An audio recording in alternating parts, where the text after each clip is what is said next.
여러분 안녕하십니까? 광주 MBC 뉴스투데이 시작합니다. 먼저 오늘의 주요 뉴스입니다. 총체적 부실 논란을 휩싸인 민간공원 2단계 사업자 선정과 관련해 광주시가 오늘 재산정 결과를 발표합니다. 광주시교육청의 내년 예산이 2조 1,479억 원으로 확정됐습니다. 쪽지 예산으로 의심되는 예산은 증액된 반면 저소득층 방과 후 지원 예산은 삭감됐습니다. 조선대 수시전형 전산 오류로 수험생 78명이 불합격 처리됐지만 구제 대책은 마련되지 않았습니다. 농어촌 버스가 멋대로 운행을 줄이거나 노선을 단축한 것으로 드러났지만 처벌할 근거가 없어서 버스업체에 아무런 제재를 못하고 있습니다. 총체적 부실 논란에 휩싸인 민간공원 2단계 사업자 선정과 관련해 광주시가 오늘 재산정 결과를 발표합니다. 현재로선 우선 협상 대상자가 뒤바뀔 가능성이 커 보이는데요. 새로운 업체가 선정된다고 해도 불공정 논란이 쉽사리 가라앉진 않을 듯합니다. 첫 소식 정용욱 기자가 전해드립니다. 민간공원 2단계 사업에 대한 광주시의 평가 과정은 엉망이었습니다. 감사 결과 광주시는 토지가격 산정 근거를 잘못 제출해도 문제 삼지 않았고 업체 이름을 알만한 내용이 사업 제안서에 표기되면 감점 처리해야 하지만 그렇게 하지 않았습니다. 철저히 검토 적용하지 못하여 이런 혼란을 드린 점에 대하여 제안사와 시민들께 참으로 죄송하다는 말씀을 드립니다. 결국 평가 점수 재산정에 돌입한 광주시가 그 결과를 오늘 오후에 발표합니다. 광주시는 현재 변수가 있을 수 있다며 기존의 우선 협상 대상자가 뒤바뀔 가능성이 있음을 시사했습니다. 하지만 이 같은 조치가 불공정 논란을 잠재울 수 있을진 미지수입니다. 시청 안팎에서는 시가 감사 결과를 입맛대로 수용하면서 특정 업체를 밀어주기 위한 재산정 발표가 아니냐는 뒷말이 터져나오고 있기 때문입니다. 이에 반발해 탈락업체가 소송을 제기할 경우 2020년 일몰제가 적용되는 공원 개발 일정이 자칫 표류할 수도 있습니다. 게다가 이용섭 시장이 책임자들을 질타하며 일벌백계하겠다고 밝혀 앞으로 공직기강 확립과 경찰 수사 여부 등에 따라 민간공원 2단계를 둘러싼 후폭풍은 당분간 계속될 전망입니다. MBC 뉴스 정용욱입니다. 광주시 교육청의 내년 예산이 2조 1,479억 원으로 확정됐습니다. 이는 올해보다 1,454억 원, 7.3% 늘어난 규모입니다. 이 과정에서 일부 학교 시설 공사비 등 이른바 쪽지 예산으로 의심되는 예산은 증액된 반면 저소득층 자녀 방과 후 자유수강권 지원 예산은 6억 4천여만 원이 감액됐습니다. 광주시가 내년에 버스 도착 안내 단말기 130여 대를 추가로 설치합니다. 광주시는 2022년까지 1,100여 곳에 버스 도착 안내 단말기를 설치할 예정이며 현재까지 27%의 설치율을 보이고 있습니다. 버스 도착 안내 단말기에는 미세먼지 상태와 현재 온도 등 다양한 정보가 표시될 예정입니다. 이번 주 내내 광주의 기온이 평년 수준을 웃돌면서 비교적 포근하겠습니다. 오늘 광주의 최저 기온은 0.7도, 한낮 기온은 9도 보이면서 아침 기온과 낮 기온 모두 평년보다 2, 3도가량 높겠고요. 수요일 광주의 한낮 기온은 13도로 평년보다 6도가량 높겠습니다. 이번 주 내내 광주의 낮 기온이 10도 안팎을 보이면서 비교적 온화한 날씨가 이어지겠습니다. 이 기온이 평년보다 높다지만 그래도 아침 기온은 0도 안팎으로 매우 쌀쌀하니까요. 출퇴근길 옷차림 따뜻하게 하셔야겠습니다. 현재 위성 영상 보시면 광주와 전남 지역 구름 조금 지나는 모습이고요. 현재 내륙 곳곳에 안개가 짙게 끼어 있는 곳이 있습니다. 특히 곡성의 가시거리 현재 140m가량으로 시야가 답답합니다. 천천히 안전운전 하시기 바랍니다. 한편 오늘 서해안 지역은 오전 중에 매우 약한 눈과 비가 이어지겠습니다. 날씨였습니다. 해남군의 벽지 노선을 다니는 농어촌 버스가 손님이 적다는 이유로 운행을 줄이거나 노선을 단축한 것으로 드러났습니다. 그러나 버스 업체를 처벌할 근거가 없어서 아무런 제재를 못하고 있습니다. 신광하 기자입니다. 농어촌 버스 38대를 운영하는 해남교통입니다. 지난 2월부터 6개월 동안 벽지 노선에서 97회를 운행하지 않았습니다. 또 최근에는 일반 노선에서도 114회 결행 사실이 확인됐습니다. 모두 막차 운행 과정에서 손님이 없다는 이유로 종점까지 가지 않은 겁니다. 누구를 막론하고 어떤 민원이 발생하지 않도록 이게 교육도 시키고 본인들도 그렇게 하기로 약속을 했으니까. 해남군은 모두 7,800만 원의 과징금을 부과하기로 하고 지난달 업체에 예고문을 보냈습니다. 그러나 업체 측이 이의 신청을 하면서 상황이 달라졌습니다. 운행 기록 장치 장착과 활용을 규정한 교통안전법에는 전자기록을 근거로 처벌해서는 안 된다는 규정이 명시돼 있기 때문입니다. 법에 명시된 그 근거대로 봤을 때 어떤 시간적인 낭비가 아니냐. 그래서 어쩔 수 없이 저희들이 우리가 취소를 할 수밖에 없었습니다. 디지털 기록의 증거 능력을 배제하는 조항은 지난 2013년 버스 운행 기록 장착 의무화 과정에서 버스 조합이 반발하면서 삽입된 것으로 알려졌습니다. 법을 위반한 사실에 대해서 제재를 할 수 없다라고 한다면 우리가 수십억에 달하는 재정을 지원하고 있는 데 대한 관리 감독 권한을 제대로 행사할 수 없지 않겠습니까? 해남군이 농어촌 버스 보조금으로 지급하는 예산은 연간 20억 원, 전국적으로 연간 5천억 원 이상이 버스 회사에 지급되고 있습니다. 그러나 전자기록을 운행 투명성 확보에 활용할 수 없다는 법률로 인해 노선버스 관리 감독에 또 다른 예산과 인력을 투입해야 할 상황입니다. MBC 뉴스 신광하입니다. 조선대학교가 수시 모집 합격자 명단을 잘못 발표해 78명의 수험생이 불합격 처리된 가운데 피해 수험생들에 대한 구제 대책이 없는 것으로 확인됐습니다. 조선대는 수시 모집 합격자가 불합격 처리돼 사과했지만 교육부에서 지정한 수시 모집 인원을 늘릴 수가 없어 피해 수험생들의 구제 대책은 마련하지 못하고 있다고 밝혔습니다. 광주지법은 사기와 사기방조 의료법 위반 혐의로 기소된 한의사 48살 A씨 등에 대해 징역 1년 4개월을 선고하는 등 의료인 5명에 대해 징역형이나 벌금형 등을 선고했습니다. 광주 모 한방병원에서 근무했던 이들은 2016년 12월부터 지난해까지 환자의 진료기록부를 허위로 작성해 국민건강보험공단으로부터 7,800여만 원의 의료급여를 부당하게 타낸 혐의 등으로 기소됐습니다. 광주지법은 뇌물수수 혐의로 기소된 공무원 57살 A씨에게 벌금 500만 원과 추징금 240만 원을 선고하고 자격 정지형 선고를 유예했습니다. 광주 모 구청 공무원인 A씨는 지난 2015년에 요양병원 진입로 부지 기부 체납 등을 승인해달라는 청탁과 함께 요양병원 시공업자와 병원 직원으로부터 10여만 원가량의 식사 접대와 200여만 원의 베트남 여행 경비를 받은 혐의로 기소됐습니다.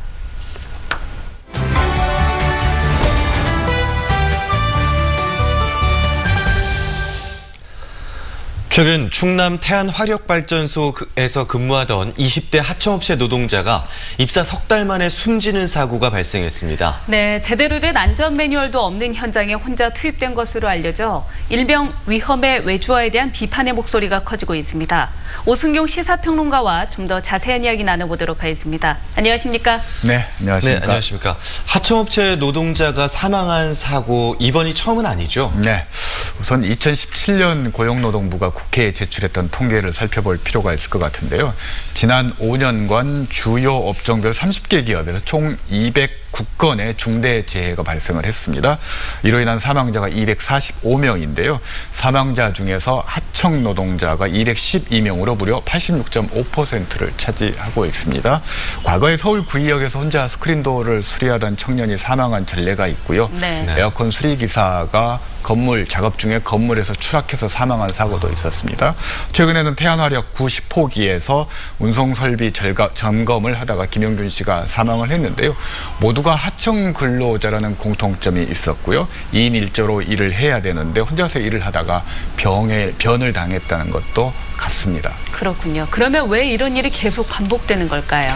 일단 위험 작업일수록 전문성이 요구되는 업체와 인력에게 맡기는 것을 탓할 수는 없을 것 같습니다. 그렇지만 네. 최근에 각종 사고들은 안전불감증과 부실한 안전관리 시스템에 결함해서 나오고 있는 문제들인데요. 원청 사업주들이 하도급 업체를 포함해서 자신이 운영하는 사업체 전반의 안전보건에 대한 책임을 보다 강화하지 못한 데 그 1차적인 원인이 있을 것 같고요. 네. 네. 산업재해 예방을 위해서 안전보건조치 취하도록 원청 사업주의 법적 책임을 강화하는 그런 법적 조치가 결여되어 있었던 것도 한 원인이라고 할 수 있습니다. 네. 국회에서는 위험의 외주화 방지법을 만들겠다, 그런 법안을 만들겠다라고 이야기를 하고 있는데, 그럼 이전에는 그런 법안들이 없었던 겁니까? 아니요, 그렇지는 않습니다. 지금 제가 찾아보니 총 7개의 법안이 국회에 발의되어 있는데요. 네. 기간제법 개정안과 관련해서 3개의 법안, 그리고 파견법 개정안과 관련해서 3개의 법안, 그리고 생명안전업무 직접고용 법안 1개의 법안이 지금 국회에 상정되어 있습니다. 네. 이들 7개 법안들을 살펴보니까 공통적으로 기간제 파견이라든지 도급제를 금지하고 직접 고용을 권장하고 있다는 데 공통점이 있습니다. 그런데 문제는 ILO 협약이라든지 EU 지침에 따르면 기간제 근로의 사용 사유를 제한할 수는 없게 되어 있습니다. 다시 말해서 도급제를 금지하는 것들은 국제협약에 포함되어 있지 않기 때문에 네. 이 법안이 처리되는 과정에서 논란이 될 수밖에 없을 것 같습니다. 알겠습니다. 그리고 또 우리 지역으로 한번 이야기를 돌려보도록 하겠습니다. 한빛원전 하청 노동자들이 관련 문제를 제기를 해왔었는데 이거는 지금 현재 상황이 어떤가요? 네, 지금 우리 한빛원전 같은 경우도 원청업체라고 할 수 있죠. 한수원과 한전 KPS 두 곳이 용역 하청업체 14곳, 그러니까 총 한수원 11개, KPS 3개 해서 11개 업체를 고용하고 있습니다. 전체 네. 직원의 약 30% 정도가 용역 하청업체 직원이고 약 400여 명이 지금 근로를 하고 있는데요. 몇 가지 문제들이 있습니다. 우선 책임 관련해서 하청업체에 떠넘기는 그런 사례들이 빈번하게 지적되고 있고요. 그리고 최근 5년간 원전 종사자 방사선량을 살펴보니까 한수원 직원의 정규직 직원의 집단 피폭량은 1인당 0.11mS였는데요. 용역업체는 1.11mS로 최대 10배나 용역업체 직원들이 방사능 피폭량이 많았다라는 겁니다. 네. 그리고 몇 해 전에는 한빛 5호기 잠수사가 취수 후 뻘을 제거하다가 안전관리 미흡으로 사망한 사고도 있었습니다. 네. 정말 안타까운 이야기인데요. 말씀을 듣다 보니까 최근에 언론에 죽음의 외주화라는 단어가 많이 사용되고 있는데 공감이 되는 부분입니다. 이런 비극들을 막으려면 어떤 대책들이 가장 시급할까요? 좀 많은 대책들이 동시에 시행되어야 되는데요. 네. 우선 첫 번째로 지적할 수 있는 것은 안전이라는 것은 엄격한 안전관리에서 달성되는 것이지 정규직이라는 고용 형태에서 오는 것은 아니라는 겁니다. 네. 그래서 외주 인력의 정규직화로 문제가 해결되는 것은 아니라는 것이고요. 두 번째로는 사람을 경시하고 안전의 예산과 비용을 배정하지 않는 그런 시스템을 개선해야 됩니다. 예를 들면 사고가 난 서부발전 직원들의 평균 연봉이 9,150만 원입니다. 네. 2017년 성과급 배정액이 무려 232억 원이었습니다. 반면에 이번에 사고가 난 태안화력 운전정비 하청업체죠. 직원들의 평균 연봉은 2,700만 원이었습니다. 이번 사고에서 3억 원의 안전관리 비용만 책정되어 있었다면 이번 사고는 일어나지 않을 수도 있었다라는 거죠. 뭔가 근본적인 성찰이 필요한 부분인 것 같습니다. 세 번째로는 국가의 책임이 더 강화되어야 되는데요. 용역 전문업체가 국가에서 안전관리 장비들을 구입할 때는 국가에서 보조금을 지급할 수 있도록 법제화해야 된다라고 할 수 있습니다. 이번 예산국회에서도 선심성 예산에 대한 지적들이 많았는데요. 이들 예산의 10%만 보조금으로 지급했어도 이런 사고는 훨씬 더 발생하지 않을 가능성이 높아진다라는 거고요. 네. 물론 외주화의 폐단도 시정돼야 됩니다. 가장 큰 폐단은 원청업체가 사고가 나더라도 어떠한 법적 책임도 지지 않는다라는 데 사고의 원인이 있다라는 겁니다. 그래서 원청업체의 법적 책임을 명문화하는 제도적인 개선이 필요할 것 같고요. 그렇게 된다면 용역업체에 더 많은 비용, 예산을 배정할 수밖에 없다라는 거죠. 안전, 재해 예방은 결국 충분한 돈과 엄격한 안전 관리에서 나온다는 것들을 이번 사고를 계기로 해서 다시 한번 모두가 공유하는, 공감하는 계기가 됐으면 좋겠습니다. 알겠습니다. 꼭 개선이 됐으면 좋겠습니다. 네, 오승경 시사평론가와 이야기 나눴습니다. 감사합니다. 네, 감사합니다.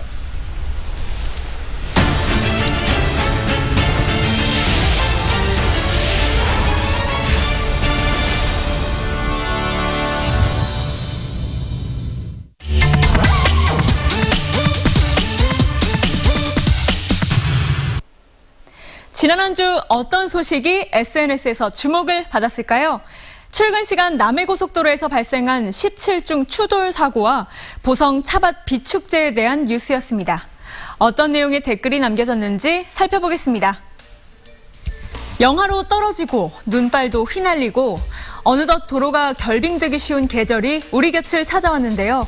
최근 장흥에서 영암 가는 방향의 남해고속도로 위에서 차량 17대가 잇따라 부딪히는 사고가 발생해 누리꾼들의 걱정이 더욱 커졌습니다. 언니가 말한 사고가 이거야? 조심해요. 무섭네요. 항상 조심해야 해. 주변 사람들에게 사고 소식을 알리고 안전운전할 것을 당부했습니다. 이 사고의 원인으로 지목된 건 바로 블랙아이스.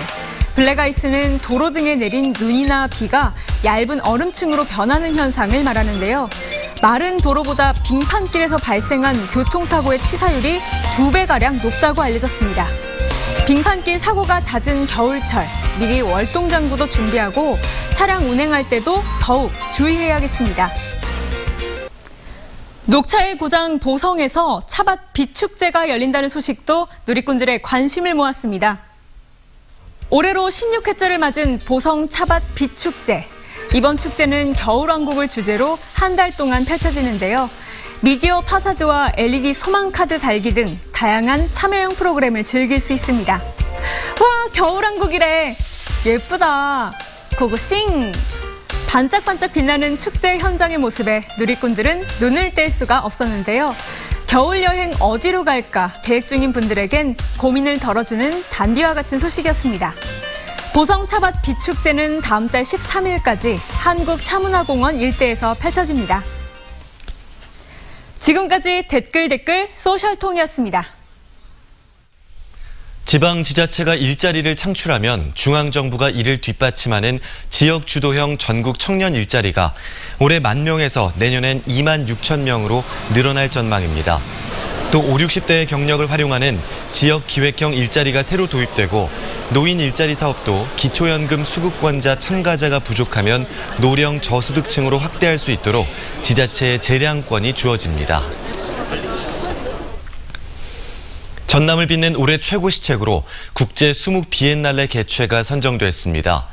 전라남도는 올해 추진한 주요 시책 34건을 평가해 전남을 빛낸 올해의 시책 10건을 선정했고 이 가운데 최고 시책으로 국제 수묵 비엔날레 개최를 뽑았습니다. 이 밖에도 고용산업 위기지역 지정, 행복둥지사업 추진, 모두가 행복한 즐거운 직장 만들기, 전국 최초 노인 결핵 전수검진 등 4건이 우수 시책에 이름을 올렸습니다. 옛 광양역에 버려진 물류창고가 전남 도립미술관으로 탈바꿈하고 있습니다. 오는 2020년에 완공이 되면 침체된 원도심을 문화로 재생시키는 거점 역할을 할 것으로 보입니다. 박민주 기자가 전해드립니다. 지난 9월 착공된 도립미술관. 건축물 건립에 앞서 기초작업이 한창입니다. 계획대로라면 오는 2020년 미술관이 준공돼 본격적인 운영에 들어가게 됩니다. 연계 사업으로 바로 옆에 건축물도 리모델링됩니다. 이곳은 지난 1970년대부터 물류 창고로 활용되다 광양역이 이전되면서 지금은 일부 건물만 사용되고 있습니다.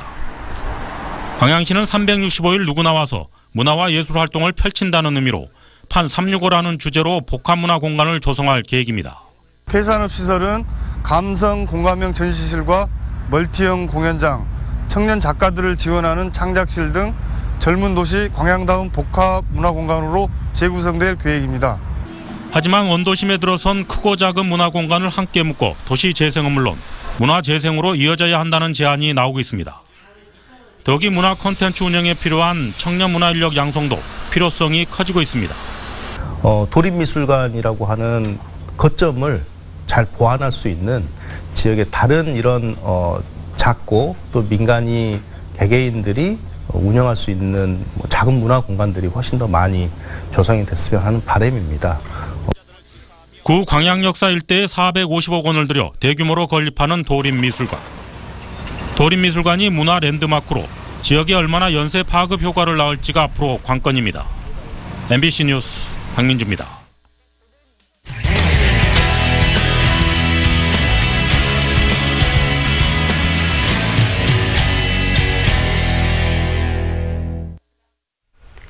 관광의 도시 제주시도 인구 감소로 원도심 공동화 현상이 나타나고 있습니다. 낡고 오래된 옛 건물들을 문화공간으로 탈바꿈시키는 도시 재생 사업이 새로운 활력소가 되고 있습니다. 제주 MBC 이소현 기자입니다. 도내 최초 학교 도서관인 제주 북초등학교 김영수 도서관. 한옥식 목조기둥과 온돌방, 곳곳에 가득 꽂혀진 책들이 한눈에 들어옵니다. 창문 너머로 제주의 역사가 보이고 아이들이 편안하게 책을 읽을 수 있도록 아늑하게 꾸며졌습니다. 집에서도 가깝고 학교 끝나면 매일 오고 싶어서 자주 오고 싶어요. 안 읽어봤던 거 다 읽고 싶어요. 김영수 도서관이 도시재생을 통해 마을 도서관으로 새 단장한 겁니다. 사용하지 않던 창고와 관사를 활용해 지상 2층 연면적 300여 제곱미터 규모로 9억 원의 사업비가 들었습니다. 학생과 지역 주민들의 독서 공간과 사랑방으로 내년 5월부터 본격적으로 문을 엽니다.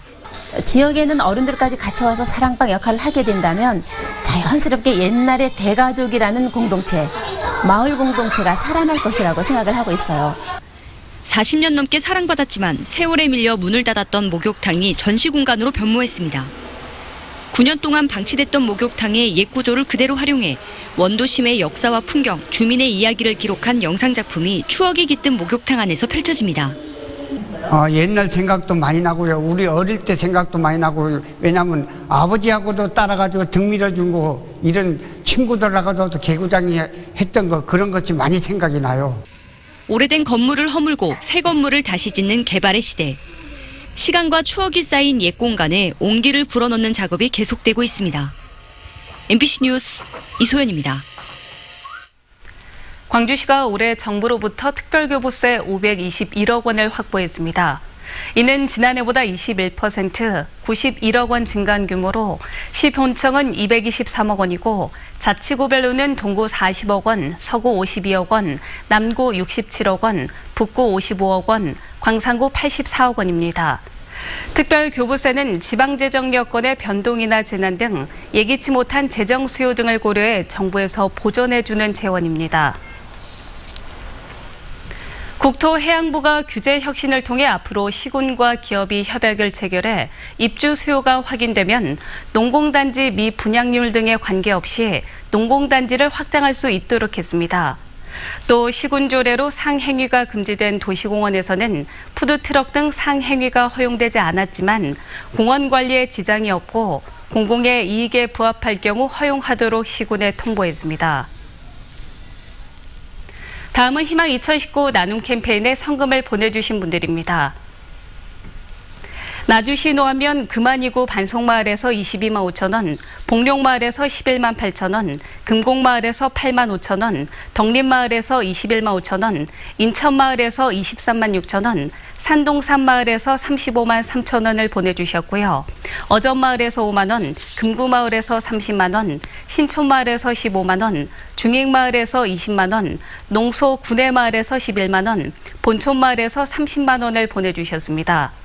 화순군 능주면 생활개선에서 10만 원, 배동채 이장이 16만 원, 문준성 이장이 21만 원, 빛고을 식당에서 30만 원, 월곡 3구에서 10만 원, 신덕 2구에서 14만 4천 원, 반곡 1구 신촌마을에서 17만 원, 주안마을에서 23만 4천 원을 보내주셨습니다. 성금을 보내주신 분들께 감사드립니다.